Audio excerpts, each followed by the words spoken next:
Coming up in SAC News. An underage driver leaves a mother dead and her daughter in critical condition.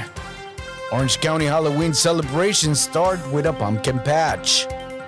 And a video game rises from the city of Santa Ana. This and much more in SAC News.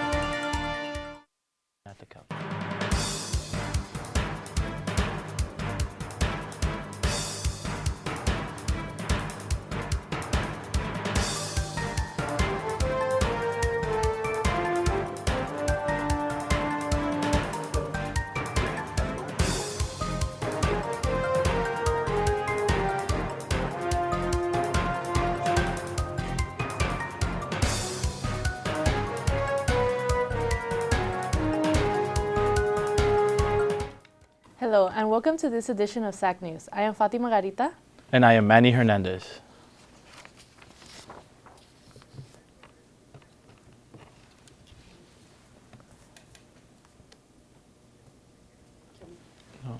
An unlicensed 18-year-old driver is behind bars tonight after causing a violent DUI, says the Orange Police Department. The crash took place Sunday evening near Tustin Street and Collins Avenue in Orange.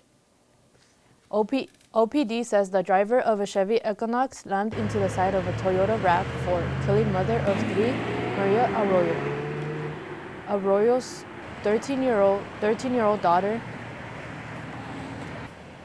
was rushed to a nearby hospital where she remains in critical condition. OPD identifies the Equinox driver as 18-year-old Roberto Noy Mofo Shetalama.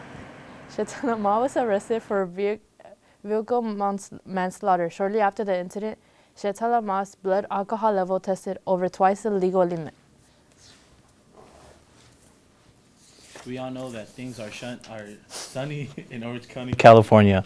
But in Orange County, Florida, they have dealt with 2 Category 3 hurricanes in the span of 2 months.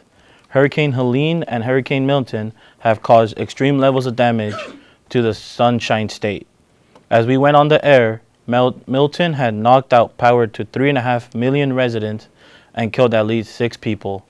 Meteorologists do say Milton has fallen short of, quote, worst-case scenario.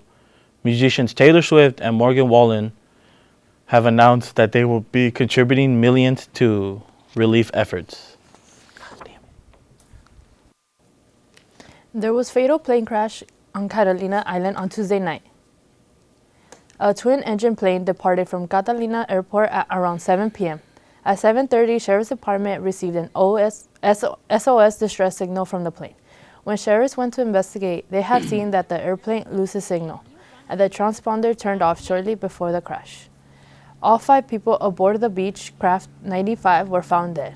The FAA is saying the cause of the crash is still under investigation. The aircraft flew out when the airport was closed.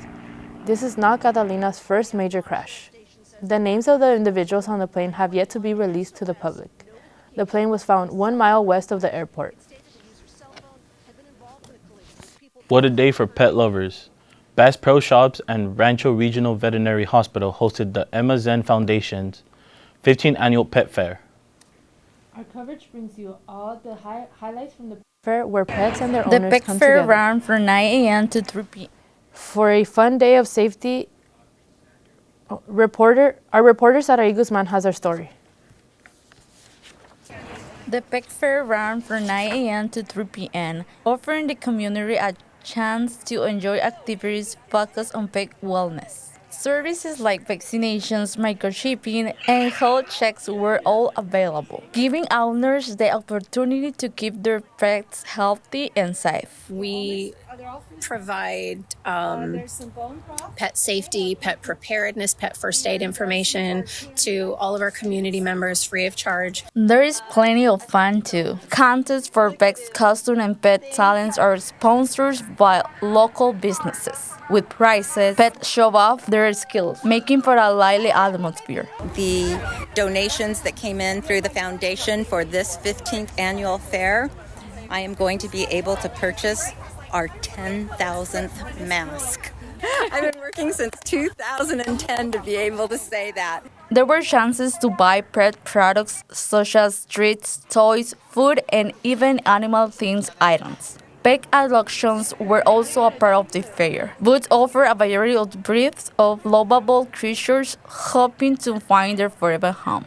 It is extremely important to keep our animals safe. If you can adopt from a pet shelter, that would be wonderful. And I do want to put in a plug for chickens. They're great pets. They're very sweet, and they will eat your organic waste, so that'll cut down on waste at your house. Animals are also important in our life, so always will be a great choice to adopt a pet from the pet shelter. They definitely will change your life. Actually, both my dogs are rescues, so I'm all about saving animals and, making sure, they're innocent lives, and it's very important that we continue to save them. From Yorba Regional Park and Sarai Guzman, SAC News. Thank you, Sarai. The fair is a wonderful chance to shop, play, and connect with the community. All well-behaved leash pets were welcome, making it a safe and fun weekend outgoing for you and your best friend. Santa Ana hosted its Smart Walk last Saturday. Our reporter Tristan Recinos has our story. Smart Walk is a free community event showcasing technology-based art, businesses, and career opportunities, primarily targeted to Santa Ana youth. I'm Victor Payan. I'm the founding director of Media Arts Santa Ana, MASA. We're a media arts organization located at 17th and Main, just up the street from Santa Ana College, across from Norms. And we're at the Smart Walk today. It's our third annual event, South Main Art, Retail, and Technology Smart. We chose South Main because it's an alternative to like the downtown development of entertainment right now.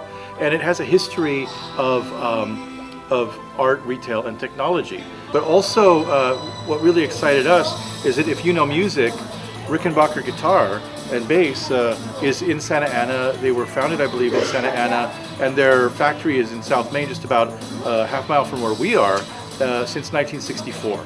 So if you know the Beatles, the Byrds, the Who, the Jam, the Bangles, Creedence, Rush, Yes, Motorhead, those are all Rickenbackers and all their instruments made here in Santa Ana. So we think that that's important to know because this is the epitome of art, retail, and technology.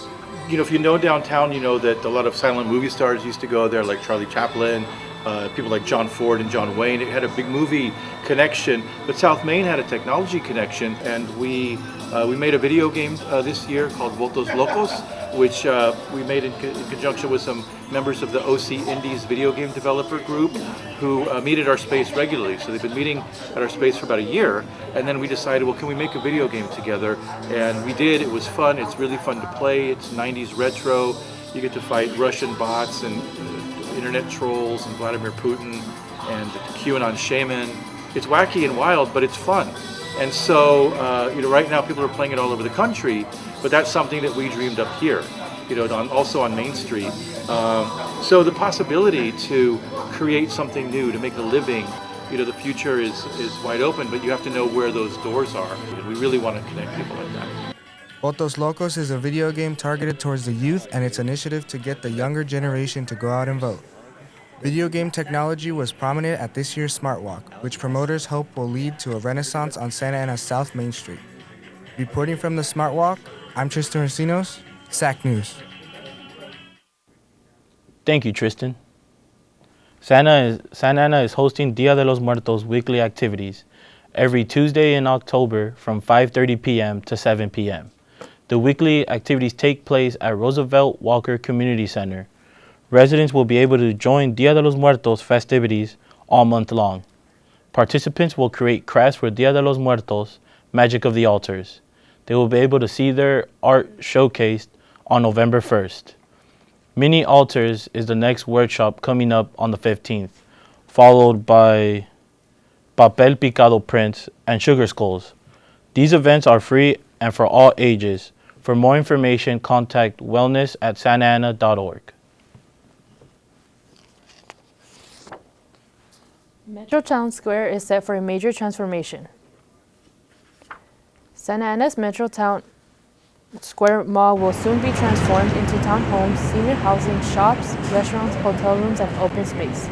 The project's been approved by City Council and is expected to bring millions in annual tax revenue. The developers promise nearly 6,000 construction jobs and $40 million in community benefits, including funds for affordable housing. Officials say the project will drive economic growth as Santa Ana and other Southern California cities shift toward mixed-use developments. The city of Silverado will be hosting its annual Fair and Folk Festival this weekend. The celebration starts at the Silverado Fire Station with a parade named the Unparade on Saturday at 9 a.m. This event will have activities for the whole family, including an 1800 costume contest, arts and crafts sections, and plenty of food vendors. There will also be live performances from local bands and free parking. For more information, visit silveradofair.org. With spooky season here, so too are the waves of pumpkin patches and around the county. Reporter Anthony Duran went to one pumpkin patch at the OC Fairgrounds.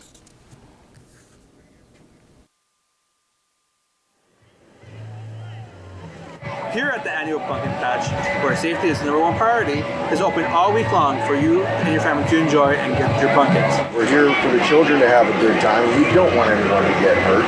So I implore my staff to always be looking out for safety violations, make sure the kids are being safe and doing things the right way. Fairground hours are Monday through Thursday from 3 p.m. to 9 p.m. Friday stays 1 hour open longer for the kids to enjoy. And on the weekends, it opens early at 11 a.m. for the parents who have nothing planned on the weekends. Parking is free Monday through Thursday, though on Friday through Sunday, it's going to cost you $12. Every year, my wife and I come down here and we reach out to the local schools and we hire a lot of high school kids. This year we've got over 50, and we hire the high school kids and we give them often their first jobs, and we turn them into better people than when they got it. Here at the OC Fairgrounds, Anthony Marcus Duran, SAC News. Anthony, when we come back, our weekly question of the week segment. And the Dons football team looks to continue their winning streak. You're watching SAC News. We'll be right back. Excuse me. Have you applied to the scholarship program? Of course I did. It's free money. Thank you. How about you? Have you applied for the scholarship program? Yeah, I actually just made my friends apply. That's good. Thank you. Excuse me. Have you applied for the scholarship program? No, I haven't. Why not? I don't know how to. Well, let's change that. The Scholarship Foundation offers help to all SAC students, such as providing writing workshops to help students with the writing portion of the application. I need a letter of recommendation. Hey, don't let the letter of recommendation hold you back.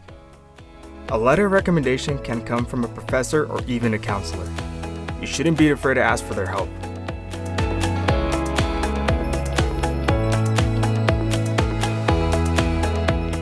Wow, you did it. Apply today.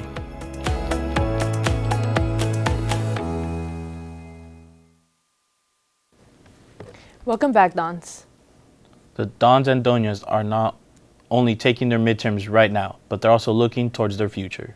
Our reporter, Tristan Recinos, ventured to our main campus to see what the Dons' next step is.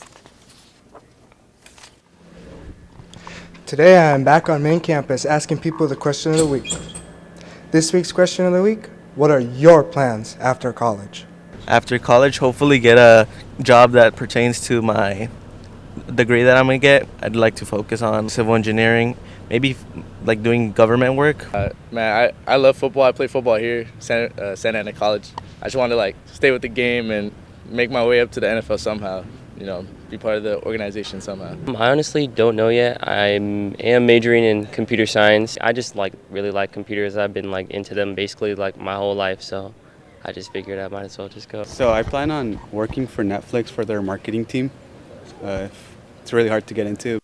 Their benefits are good, and I think that the company's a growing business, so why not get into a business that's growing? After college, I hope to be a psychologist or a psychiatrist. I haven't decided, so most likely I'd have to go to med school.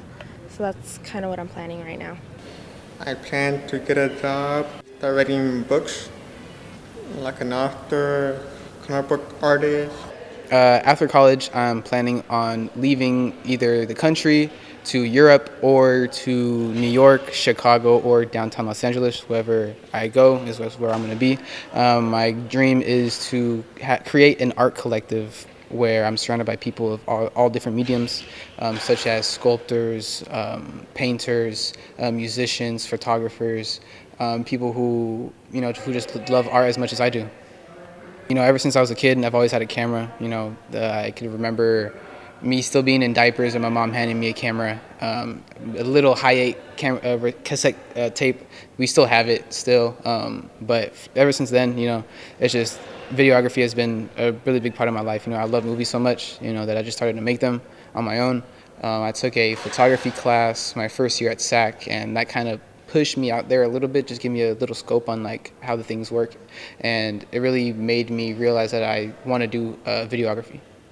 After college, I plan on going into the fire service, getting an EMT, and further training to be prepared for this future career.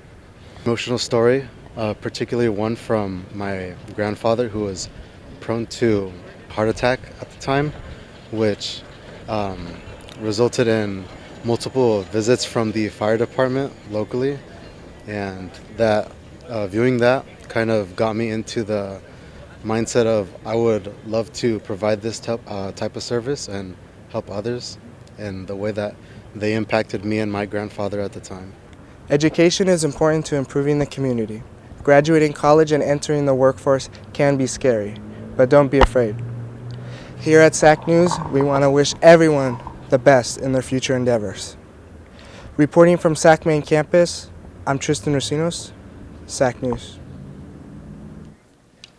Thank you, Tristan. Now for SAC Sports. SAC's men's soccer team took to the pitch in their second conference match on Friday. The Dons were looking for their second conference win, while Irvine Valley lost their first league match against Saddleback 2-1. The match took place on the campus of Santa Ana College. The Dons got off to a bad start. Within 10 minutes into the first half, the Lasers scored a goal, and then SAC's defender Elijah Lozano received a red card, meaning Lozano was kicked out of the game and the Dons played 10-on-11 the rest of the way. But attacker Paul Carrillo scored a goal to tie the game at 1-1. Short-lived, however. A couple minutes later, Irvine Valley scored once again. Back and forth it went.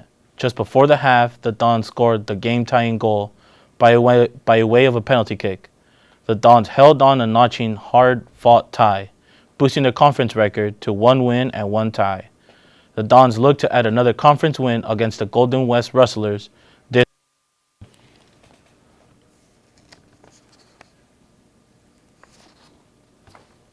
Dons women's soccer team is coming off a 1-0 defeat to Irvine Valley College. They look to bounce back versus OCC, but OCC had other plans. The Dons lost their third consecutive game against the OC Pirates. The Pirates defeated the Dons 2-1. OCC took control of the game in the beginning minutes and dribbled past SAC defenders and scored the first goal of the game. At the 30-minute mark, the Dons tied the game. But then the Pirates took the lead once again in the first 10 minutes of the second half. The Pirates defeated the Dons 2-1. The Dons lose their third consecutive conference game. Lady Dons will hit the road looking for their first win of the season against Golden West on Friday, October 11th. On Saturday, the Dons men's basketball team opened preseason play and traveled to Los Angeles to take on the LA Trade Tech Beavers. The Dons had a rough first half, down just 37-36 at halftime, but they committed 26 turnovers. Is that a record? Point guard Cameron Swiss got the memo in the second half, nailing 5 3-pointers, along with forward Kelvonte Ellis notching a double-double with 20 points and 13 rebounds. The Dons took better care of the ball, too. Just 6 second-half turnovers. They got the win 85-81. This Friday, the Dons host the Cougars of College of the Canyons in their last scrimmage play before regular season play starts up on Halloween night against Long Beach City. SAC men's football played their 5th game of the season on Saturday. The Dons were 3-1 coming off a big win against Santa Monica, 34-20. LA Valley was coming off a big loss against West LA, 38-21. Let's take it to Monarch Stadium. Dons got off to a huge start, up 14-3 at half. The Dons' offense and defense made their presence known in the second quarter. LA Valley's quarterback threw an interception that SAC's Christian Gap returned for a pick six. SAC's quarterback Nate Bento turned on the Jets for a 46-yard touchdown run. The Monarchs slowly started to get back into the game, but the Dons D held on. The Dons secured another road win, defeating the Monarchs 21-19. Dons will defend their 4-game winning streak at home against Victor Valley this Saturday at Eddie West Field. That's it for this edition of SAC News. Be sure to follow us on social media and watch previous episodes on SAC News on our YouTube channel.